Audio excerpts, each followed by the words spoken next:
बंजारा धनगर असो वा इतर कोणीही आदिवासी आरक्षणामध्ये घुसूच शकत नाहीत आणि त्याच्यामुळे आपण बिंदास राहायचंय।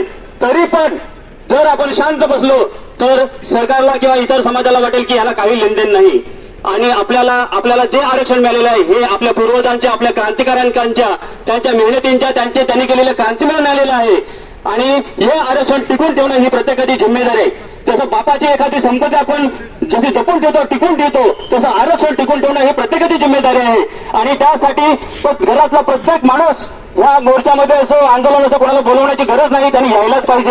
हे कुठल्याही ज्या जाती आहेत ह्या जमातीकडे येऊच शकत नाहीत। आदिवासी जमात आहे ही जात नाही। हे आपल्याला मूर्ख बनवतात, हे सरकार मूर्ख बनवते। आज जे गॅजेट लागू केलं, गॅजेट नाही ते गॅजेटियर आहे। गॅजेट आणि गॅजेटियर याच्यामधला जरा फरक तुम्ही लक्षात घ्या। गॅजेट हे राज्य आरक्षणाच्या हक्काचं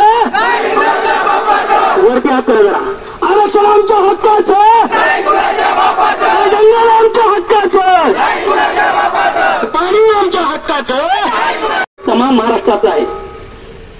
आदिवासी समाज हा मुळा नाही तर आग्या मुळा आहे, तर गप आहे तर गप आहे। आणि जर काय त्याला हल्ला तर अख्खी मुंबई हलवून टाकू, मराठा काय हलवतात त्याच्यापेक्षा मुंबई आम्ही आदिवासी हलवू। आम्हाला गणूला एक दगड बाद झाली, आम्हाला तुमच्या बंदुकाही नको काही नको। आणि सगळ्यात नम्र विनंती करतो पोलीस खात्याला, साहेब पोलीस खाते आम्ही आदिवासी समाज कोणाच्या अंगावर जात नाही आणि कुणी आमच्या अंगावर आलं तर त्याला सोडत नाही। आम्ही प्रामाणिकपणे घटनेचा आदर करून कुठल्याही दगाफटका होणार नाही, कुठे दंगल होणार नाही अशा प्रकारचा आमदार आहेत, माझे आमदार आहेत, सर्व पक्षी आम्ही या ठिकाणी आहेत। आदिवासी माणूस हा ज्यावेळेस चंद्र आणि सूरज जन्माला आलेला आहे त्यावेळेस या भूतलावर फक्त आणि फक्त आदिवासी माणूसच जन्माला आलेला आहे।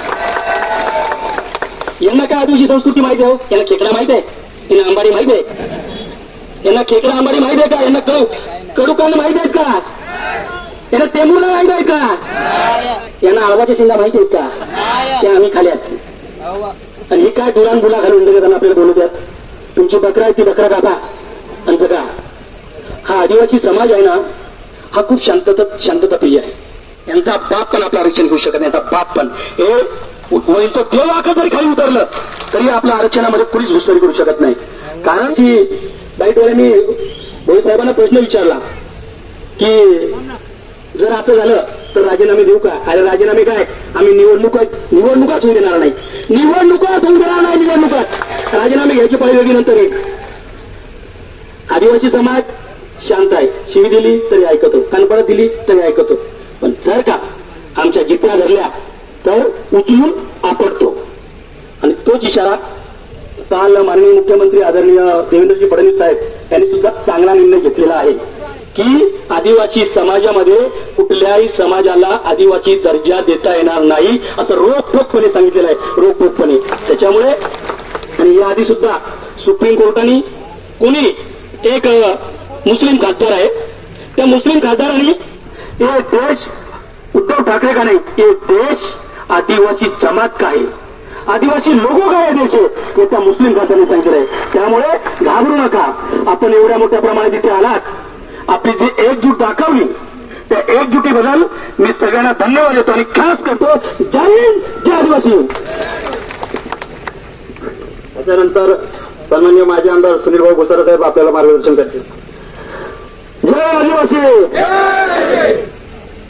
संपूर्ण राज्यामध्ये देशामध्ये बंजारा समाजाने केलेली मागणी आणि धनगर समाजाने केलेली मागणी याच्या विरोधामध्ये संपूर्ण राज्यामध्ये देशामध्ये मोर्चे सुरू आहेत। युवा संघर्ष समितीच्या आवाहनाला प्रतिसाद देऊन आपण सर्व मंडळी या ठिकाणी सर्व पक्षीय सर्व जातीय सर्व समाजातील लोक इथे हजर झाले। आदरणीय आमदार भोये साहेब, अध्यक्ष निकम साहेब, तिथले मॅडम सर्वच या तालुक्यामध्ये या भागातील सर्व प्रमुख मंडळी एका या मोर्चाच्या आव्हानाला हाकेला हो देऊन या ठिकाणी आलेले आहे। त्या सर्वांचं मनापासून स्वागत करतो।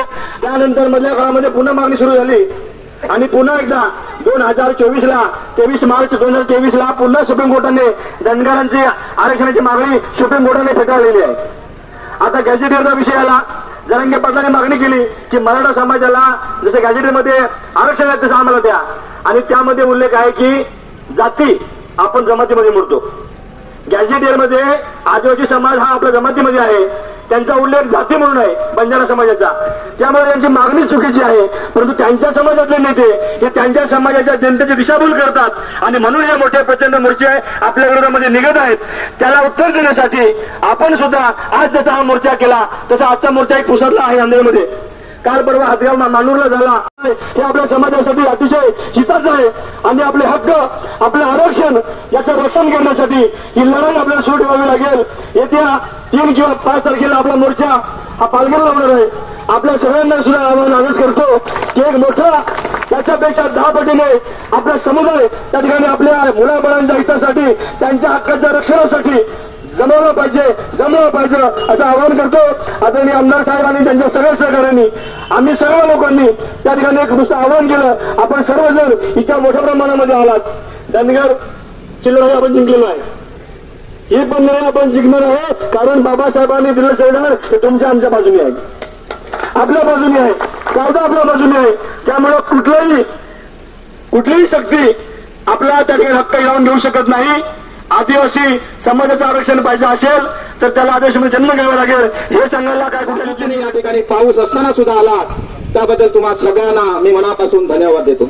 मित्रांनो, या राज्याचं, या भागाचं प्रतिनिधित्व मी करतो. असे या महाराष्ट्रामध्ये 25 आदिवासी आमदार आहेत, 4 खासदार आहेत. यांची आमची बैठक झाली.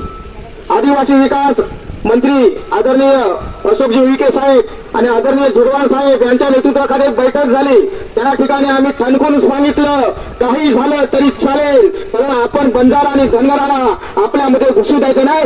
जेवढं काय आलं तेव्हा तेवढं मदत करून ही त्यांची चाल ही आपण उठवून लावायची, अशा प्रकारचे या ठिकाणी आम्ही ठरवलेले आहे. इतर सर्व समाज संघटना, सर्व राजकीय पक्षाचे प्रतिनिधी, आपले आदिवासी प्रतिनिधी, तसेच बऱ्याच लोकांनी फोन करून आपल्या या आंदोलनाला पाठिंबा दर्शवला होता. त्या सर्व प्रतिनिधींचे, सर्व लोकांचे आणि आपण इथे उपस्थित झालात आपल्या सर्वांचे मी आभार मानतो युवा संघाच्या वतीने.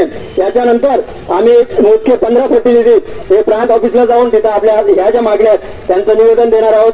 हा मोर्चा इथं संपला असं मी जाहीर करतो. आपण जसे आला तसे सुखरूपपणे आपापल्या घरी जावं आणि जेव्हा या आपल्या आरक्षणावर गाळा घालण्याचा इतर समाज प्रयत्न करेल किंवा आपल्यावर संकट येईल तेव्हा युवा आदिवासी संघ आपल्याला हाक देईल, तेव्हा आपण अशा मोठ्या संख्येने उपस्थित राहून सहकार्य करावं किंवा समाजाच्या पाठीशी उभं राहावं अशी एकदा परत आपल्याकडून अपेक्षा व्यक्त करतो. थांबतो. जय हिंद, जय आदिवासी.